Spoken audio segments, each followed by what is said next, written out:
Hi guys, welcome to I dream media. అంటే recent టైమ్స్లో ఒక హీరో ఒక లుక్ని చూసేటప్పటికి నిజంగా మెస్మరైజ్ అయిపోతూ ఉన్నాం. మళ్ళీ అలాంటి హీరో ఇలా కొత్తగా కనిపిస్తున్నారు ఏంటి అని అనిపిస్తుంది. నిజంగా ఆయన్ని అడిగి ఆ కొత్త మూవీ యొక్క విశేషాలు, ఆ లుక్ యొక్క దాని వెనక ఉన్న అసలు రహస్యం ఏంటో కూడా అడిగి తెలుసుకుందాం. He is none other than Varun Sandesh గారు. ఆయన కొత్త మూవీ విరాజ్ మూవీ గురించి కూడా మనం మాట్లాడుకోవాలి. ఆ టీమ్ మెంబర్స్ కూడా మనతో పాటు ఉన్నారు. హాయ్ వరుణ్. Hi hi. మిమ్మల్ని ఈ లుక్లో చూడడం ఒక రకంగా షాకింగ్గా అనిపిస్తుంది, ఇంకో రకంగా చాలా హ్యాపీగా కూడా అనిపిస్తుంది. సో అసలు ఫస్ట్ ఈ లుక్ గురించి మాట్లాడాలి. సో ఎందుకు ఈ లుక్, అసలు విరాజ్ గురించి ఏం చేసి ఎందుకు ఇలాగా? బేసిక్లీ ఈ స్టోరీ నాకు చెప్పినప్పుడు డైరెక్టర్ గారికి ఆల్రెడీ ఆ క్లారిటీ ఉండింది. ఎట్లా ఆయన క్యారెక్టరైజేషన్ యాండీ, నేను చేసే క్యారెక్టర్ పేరు యాండీ మూవీలో. సో యాండీ అనేవాడు ఎలా ఉండాలో అనేది ఆయన మైండ్లో ఆల్రెడీ ఉండింది. సో ఆయన నాకు నేరేషన్ ఇచ్చినప్పుడు ఈ లుక్తోనే ఇలానే ఉంటుందని ఫస్ట్ క్యారెక్టర్ మొత్తం ఎక్స్ప్లెయిన్ చేసిన తర్వాత ఆయన నేరేషన్ స్టార్ట్ చేశారు. సో సో ఆయన ఈయన అడిగితే ఇంకా బెటర్ తెలుస్తుంది యాండీ అనేది ఎందుకు ఇలా అనుకున్నారు అనేది. ఇంతకు హర్ష గారు, మరి ఈ మూవీ డైరెక్టర్గా మీరు, సో ఏంటంటే ఈ లుక్ అనేది మెయిన్గా ఈ లుక్ బయట మంచి వైరల్ అవుతుంది. సో వరుణ్ గారి లుక్ అనేటప్పటికీ అందరూ షేర్స్ కొట్టడం కానీ, లైకులు కొట్టడం కానీ, అండ్ రీసెంట్గా బర్త్డే తర్వాత కూడా ఇంకా ఎక్కువ మంది కూడా చూస్తున్నారు, షేర్ చేస్తున్నారు నాకు కూడా. అండ్ ఆ మూవీలో క్యారెక్టర్కి తగ్గట్టే చేశారా, లేకపోతే అంటే వాంటెడ్లీ అట్లా పెట్టడాలని ట్రై చేశారా? మనకి బేసిక్గా అండి క్యారెక్టర్లో కరిజ్మా ఉంటుందండి. ఆ కరిజ్మానే జనాల దగ్గరికి వెళ్ళేలా చేసింది. సో ఆ కరిజ్మా వెనకాలే అంటే యాండీ వైబ్ అండి. సో ఈ లుక్ అంతా యాండీ వైబ్ని ఎలా ప్రజెంట్ చేయాలనుకున్నప్పుడు ఆ లుక్కే కనిపించింది. యాండీ ఏం చేస్తాడు, ఏ కలర్స్ వేసుకుంటారు, లేకపోతే ఏ స్టైల్లో ఉంటారు, స్టడ్స్ వేసుకుంటారు లేదు. ఒకసారి క్యారెక్టరైజేషన్ మొత్తం రాసుకున్నప్పుడు ఆల్రెడీ లుక్ పేపర్ మీద వచ్చేసింది before while writing the story. Okay. And అంటే పేపర్లో రాసుకునేటప్పుడు ఆ తర్వాత చెప్పిన తర్వాత ఆయన రియాక్షన్ ఏంటి? ఒప్పుకుంటారా ఒప్పుకోరనుకున్నారా? నేను ఫస్ట్ ఒప్పుకోరనుకున్నాను. ఇంకో టెంపరీ కలర్స్ ట్రై చేద్దాం అనుకున్నాను. ఫస్ట్ టెంపరీ కలర్స్తో ఫస్ట్ లుక్ ఒకటి టెస్ట్ కూడా చేసామండి బేసిక్గా. ఆ టెంపరీ కలర్స్ వేసుకోగానే ఫేస్ అంతా స్వెట్, ఆయనకి యాక్చువల్గా స్వెట్ స్కిన్ అనమాట. సో కొంచెం చెమట కానీ టెంపరీ కలర్స్ అంతా బ్లూ కలర్స్ అంతా అలా కారిపోయింది. ఓకే. నాకు అర్థమైపోయింది ఇంకేదైనా చేసుకోవాల్సింది, ఇది వేస్ట్ అనుకున్నప్పుడు ఆయన ఒకసారి హర్ష గారు పర్మనెంట్ కలర్ ట్రై చేద్దామా అని. మీరు ట్రై చేద్దాం, నాకు దాని నుంచి ఇంకేం కావాలి సార్. అంటే ఫస్ట్ ఐడియా అయితే వరుణ్ గారిది. ఓకే. అంటే పర్మనెంట్ కలర్ వేసుకోవడం. సో ఆయన ఆ డెసిషన్, ఆ స్టెప్ అనేది నాకు చాలా చాలా బూస్ట్ ఇచ్చిందండి బేసిక్గా. సో ఫస్ట్ ఆఫ్ ఆల్ చాలా కాన్ఫిడెన్స్ కూడా ఇచ్చింది. And one more thing, shoot వరకు వేసుకున్నారు. అంటే మీకు చెప్పాలి, పర్మనెంట్ కలర్ వేసుకోవడానికి 9 hours పట్టిందండి ఫస్ట్ టైం. ఎందుకంటే డిఫరెంట్ టెస్టింగ్స్ అవన్నీ చేయాలి, 2 సార్లు బ్లీచ్ చేయాలి. సో దానికి ఇంత కష్టపడుతున్నారు. రేపు మాపు ఇంకైనా షార్ట్ లేట్ అయినా సరే నీకోసం వేస్తున్నా, షార్ట్ ఎందుకు లేట్ వేస్తున్నా, చిరా పడుతున్నా అవుతాను, అదేం పర్లేదు. ఓకే. మూవీ అంతా అయిపోయిన తర్వాత ప్రివ్యూ చూసారండి. చూసిన తర్వాత హర్ష గారు, నాకు ఎక్స్ట్రాడినరీ నచ్చింది మూవీ. సో దీనికి ప్రమోషన్ ఏదైనా మనం కొంచెం వైరల్గా చేద్దాం, మీరు అన్నారు కదా స్టూడెంట్స్కి వెళ్ళిపోతుందని, ఏదైనా వైరల్గా చేద్దాం అనుకున్నప్పుడు ఆయన హర్ష గారు ప్రమోషన్స్ నేను మళ్ళీ అదే లుక్ ట్రై చేయను అన్నారు.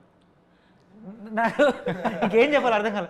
అంటే ఒక యాడ్ ఉంటుంది, లడ్డు కావాలని ఆయన ఇంకో లడ్డు కావాలంటారు కదా, సేమ్ అలాగే అనిపించింది నాకు బేసిక్గా. మొత్తం అయితే మీకు మన వరుణ్ గారి దగ్గర నుంచి లడ్డు ఫ్యాక్టరీనే వచ్చేసింది అంతే. Okay. So very very happy అండి. అంటే ఫస్ట్ ఫిల్మ్ డైరెక్టర్కి ఇలాంటి హీరో దొరకడం కూడా ఒక గ్రేట్ ఆపర్చునిటీ అని నేను ఫీల్ అవుతాను. సో ఫస్ట్ ఆపర్చునిటీ మహేంద్ర గారు అండ్ వరుణ్ గారు. అండ్ మెయిన్గా అయితే మూవీ గురించి బయట ట్రైలర్ రిలీజ్ అయినా కానీ, టీజర్ రిలీజ్ అయిన తర్వాత ఒక చిన్న బజ్ అనేది కూడా వచ్చింది. ఏంటంటే వరుణ్ గారు ఇలాంటి స్టోరీస్ సెలెక్ట్ చేసుకోవడం ఏంటి అనేది. అంటే ఆయనను ఒక లవర్ బాయ్ గాను, లేకపోతే పక్కింటి కుర్రోళ్ళగానే చూసిన మన వరుణ్ గారిని ఈ టైప్ ఆఫ్ స్టోరీస్లో I think you are doing the first time, I think so. So మీకు ఎలా అనిపించింది ఈ టైప్ ఆఫ్ స్టోరీలో చేయడానికి?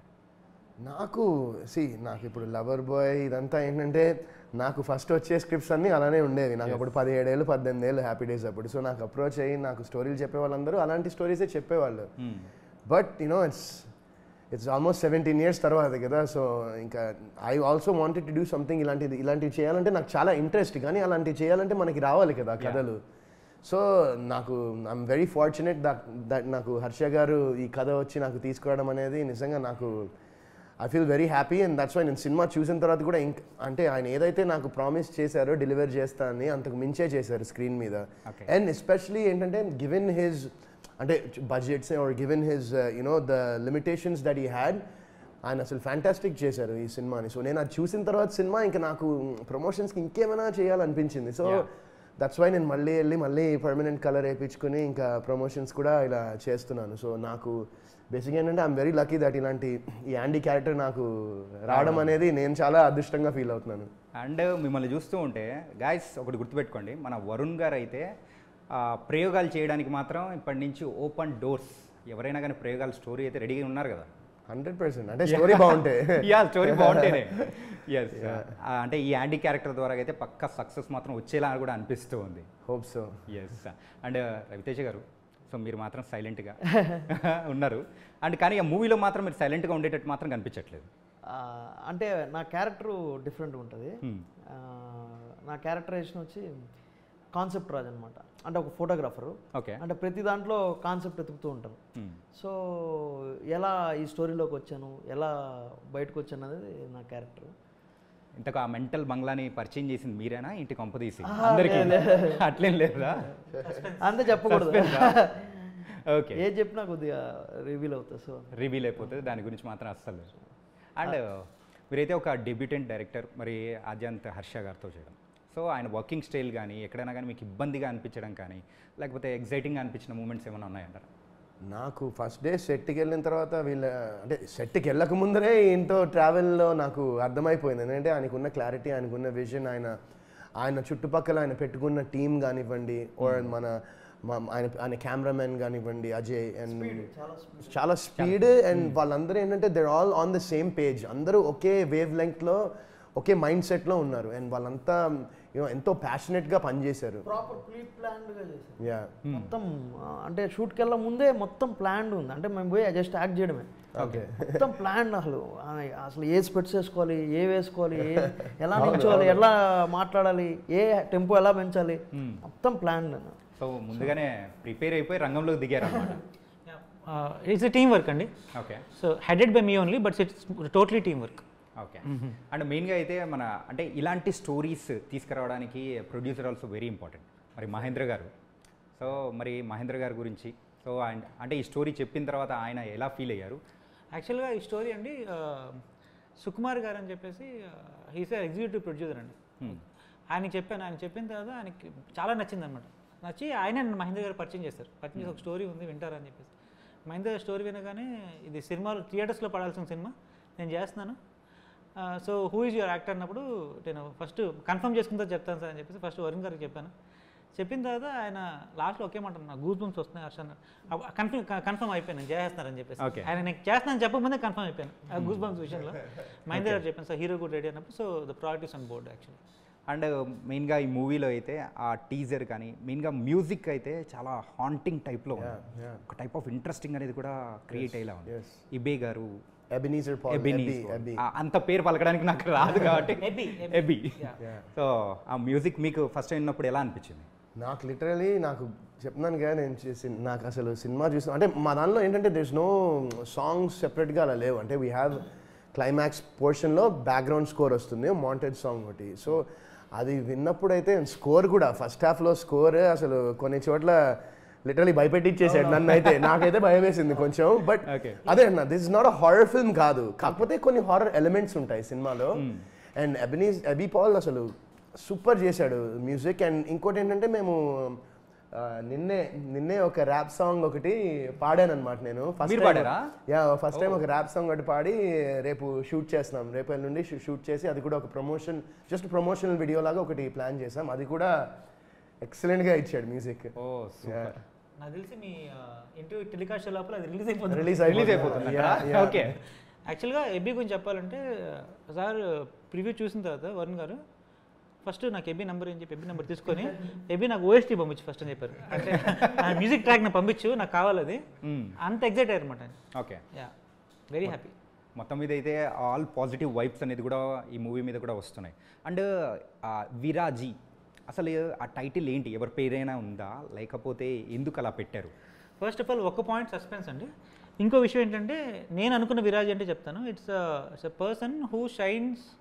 అంటే ఎవరు చీకట్లో ఉండే వాళ్ళపైన వెలుగుని విరజిల్లే వాడి పేరు విరాజీ అని నేను రాసుకున్నాను అనమాట. బేసిక్ అనుకుని ఈ టైటిల్ పెట్టినాను. But there is also other factor which will be revealed in the movie. Okay. Yeah. And ఆ టీజర్లో కూడా మీరు కొంచెం చూపించినా కానీ, ట్రైలర్ టీజర్లో అయినా కానీ ఏంటంటే వరుణ్ గారి క్యారెక్టర్ ఏంటప్ప ఇలా ఉన్నారు ఇలానా కనిపించేది. అండ్ ఈవెన్ పోస్టర్ దానిలో కూడా సిగరెట్స్ని పెట్టుకొని అలా చేయడం కానీ సో ఒక్కసారిగా అయితే భయం కలిగించిందని చెప్పాను కదా, ఆ టైప్లో ఉందన్నమాట. అండ్ నిజంగా ఒక కొత్త లుక్లో మాత్రం పరిచయం అవుతున్నారు. అండ్ ఈ లుక్ గురించి అయితే ఆల్రెడీ స్టార్టింగ్లో మాట్లాడుతున్నాం. అసలు ఇంట్లో వాళ్ళు ఏమన్నారు, రియాక్షన్ ఏంటి, వితికా గారి రియాక్షన్ ఏంటి లుక్ చూడగానే? ఫస్ట్ షాక్ అయ్యింది. అంటే లుక్ చేస్తున్నామని తెలుసు, ఎలాగేంటి కలర్ వేస్తున్నా అని తెలుసు, కానీ మరి ఇంత వైల్డ్గా ఉంటుందని తెలియదు తనకి. సో తను చూసిన తర్వాత ఫస్ట్ షాక్ అయింది. అండ్ బేసిక్లీ ఇది చాలా పెద్ద ప్రాసెస్. అంటే ఈ హెయిర్ నాకు చెప్పినట్టు ఆల్మోస్ట్ ఫస్ట్ టైం 9 hours పట్టింది, అండ్ ప్రమోషన్స్కి ఒక 7 hours పట్టింది వేయడానికి. కొంచెం ఫాస్ట్గా చేశారు ఎందుకంటే ఫస్ట్ టైంకి ఇది అని. అండ్ ఇంకోటి ఏంటంటే ఈ టాటూ కూడా, ఈ ఒక స్నేక్ ఒక టాటూ ఒకటి ఉంది. సో డైలీ దాన్ని కూడా ఒక 35-40 minutes పడుతుంది అది చేయడానికి. వెంకీ అనే అతను ఈ టాటూ చేశాడు. సో సో వితికా ఇదంతా చూడంగానే ఫస్ట్ టైం అయితే ఫస్ట్ షాక్ అయింది. బట్ ఆఫ్టర్ తను సినిమా చూసింది వితికా. సో సినిమా చూసిన తర్వాత షీ వాజ్ అసలు తన కంట్లో చిన్న అలా నీళ్లు కూడా ఉన్నాయి. So she love the film. And యూజువల్గా తను అంత టక్మని చెప్పదు కూడా బాగుంది అని, but she love this film and she love my characterization also in the movie. Okay. So ఒక వీడియో కూడా చేసింది బేసిక్గా. అంటే ఇప్పుడు నేను ఒక వరుణ్ సందేశ్ ఎలా ఉన్నాడు, యాండీగా ఎలా మారాడు అని ఒక వ్లాగ్ చేసింది తన యూట్యూబ్కి. సో అది రిలీజ్కి ఒక ఫ్యూ డేస్ ముందర చేస్తానని తను కూడా మొత్తం కంప్లీట్ సపోర్ట్ ఇచ్చింది నాకు. బిఫోర్ ఆఫ్టర్ లాగా పెట్టుకోవచ్చు. ఆయన దగ్గరికి వచ్చి ఏంటంటే హర్ష గారు యాండీ క్యారెక్టర్ ఆయన అప్పుడప్పుడు యాండీ లాగా రియాక్ట్ అవుతారు ఇంట్లో కూడా అలాగే ఉన్నారు, అలా రియాక్ట్ అవుతున్నారంట. అంటే ఆయన అటు లోపల తీసుకెళ్ళిపోయారు క్యారెక్టర్ని. అప్పుడప్పుడు వరుణ్ గారు కాకుండా యాండీ లాగా రియాక్ట్ అవుతున్నారంట. వితికా గారు మొన్న వెళ్ళాను కదా వీడియో టైంలో చెప్పారు ఏంటండి ఈ క్యారెక్టర్ మీరు, ఆయన బాగా తీసేసుకున్నారు లోపలికి. ఈ సినిమాలో బ్రో వరుణ్ బ్రో కూడా వరుణ్ సందేశ్ బ్రో లాగా ఉండరు, యాండీ లాగా కనబడతారు. సేమ్ ఆ క్యారెక్టరేషన్ నాకు ప్రీమియం చూసినా కదా బ్రో, క్రేజీ వచ్చింది బ్రో మీ క్యారెక్టరేషన్. అసలు ఆ క్యారెక్టర్లోకి వెళ్ళిపోయాడు. నేను చూస్తా అంటే అసలు ఏంది ఇది, ఎంత అసలు డిఫరెంట్ క్యారెక్టరేషన్. మీరు చూస్తే అర్థమవుతుంది, చెప్తే ఇంకా ఇదే అవుతుంది. కానీ మీరు చెప్తూ ఉంటేనే ఆ ఫీలింగ్ అనేది అర్థమవుతుంది. దానికి ఒక సినిమా అంతా ఎత్తైతే దాని బ్యాక్గ్రౌండ్ ఇవ్వడం, స్టార్ట్ నుంచి ఎండ్ వరకు కూర్చోబెట్టేస్తాడు బ్రో. అసలు లేవబుద్ధి లేదు, అప్పుడే అయిపోయింది ఫస్ట్ హాఫ్ అనిపిస్తుంది. అంటే క్రేజీ ఉంటుంది బ్రో. నేనైతే చాలా బాగా ఎంజాయ్ చేశాను ఈ క్యారెక్టరేషన్ బ్రో. ఈ అన్ని సినిమాలోకి ఎత్తు ఈ character. Thank you so much. మొత్తానికైతే మీరు ప్రీమియర్ యూజ్ చేసి మాకైతే మంచి పాయింట్స్ అనేది కూడా ఇస్తూ ఉన్నారు. అదే యాంటీ క్యారెక్టరేషన్ మ్యాడ్ ఉంటుంది. నార్మల్గా ఈ టైప్ ఆఫ్ క్యారెక్టర్స్ చెయ్యాలంటే ఇట్ వాస్ వెరీ ఛాలెంజింగ్. మరి అలాంటి అంటే దీనికి గురించి ఏమన్నా హోంవర్క్ అలాంటిది చేశారా? సో ఫస్ట్ థింగ్ ఏంటంటే ఐ లవ్ ఛాలెంజెస్. నాకు ఛాలెంజింగ్గా ఉంటే నేను ఫస్ట్ రెడీ ఉంటాను చేయడానికి. ఎందుకంటే ఐ ఫీల్ దట్ నాకు పర్సనల్గా ఒక యాక్టర్గా అలా ఉంటేనే మనం ఇప్పుడు సెట్కి వెళ్ళినప్పుడు ఒక కిక్ వస్తుంది. అది ఫస్ట్ ఓకే నెక్స్ట్ ఏం చెప్పబోతున్నారు డైరెక్టర్ గారు, ఇప్పుడు నెక్స్ట్ ఏం చేయించబోతున్నారు, ఎలా చేయించబోతున్నారు అనే ఒక క్యూరియాసిటీ ఫ్యాక్టర్ బిల్డ్ అయిందంటే ఆటోమేటిక్గా ఆ చుట్టుపక్కల ఉన్న అంబియన్స్ సెట్ మొత్తం కూడా ఆ ఎనర్జీ అనేది క్యారీ అవుతుంది. అండ్ హోంవర్క్ అనేది ఫర్ దిస్ క్యారెక్టర్ బేసిక్గా ఏంటంటే ఇంగ్లీష్ అండ్ తెలుగు రెండు మిక్స్ చేసి మాట్లాడతాడు యాండీ. సో దానికి నాకేంటంటే ఈ ఇంగ్లీష్ అలా మిక్స్ చేసి మాట్లాడడం నాకు బేసిక్గా డబ్బింగ్ కానివ్వండి, డిక్షన్కి కానివ్వండి, నాకు కొంచెం అది ఈజీ అయిపోయింది. అండ్ బాడీ లాంగ్వేజ్ కూడా ఏంటంటే కేర్ ఫ్రీ ఉంటాడు candidate, very chilled out laid back ఉంటాడు. సో దానికి కూడా ఏంటంటే బేసిక్లీ నా బాడీ లాంగ్వేజ్కి ఆయనకి అనిపించింది నేను సింక్ అవుతా అని క్యారెక్టర్కి. సో మెయిన్ మాకు ఎక్కడంటే ఈ లుక్ డిజైన్ చేయడానికి మాకు టైం పట్టింది బేసిక్గా. అండ్ లుక్ డిజైన్ అయిన తర్వాత ఆయనకి కొన్ని చూపించాను. నేను సెట్కి వెళ్ళగానే మేము అనుకున్నాం ఇట్లా వెళ్తే బాగుంటుంది, ఇలా వెళ్తే బాగుంటుంది. సో ఒక మీటర్ ఒకటి అనుకున్నాం. ఇంకా ఆ మీటర్ పట్టుకుని ఇంకా అందులోకి ఇంకా డే 1 తర్వాత నుంచి ఇంకా క్యారెక్టర్లోకి ఎలా ఉంటాడో యాండీ అందులోకి వెళ్ళిపోయాం అన్నమాట.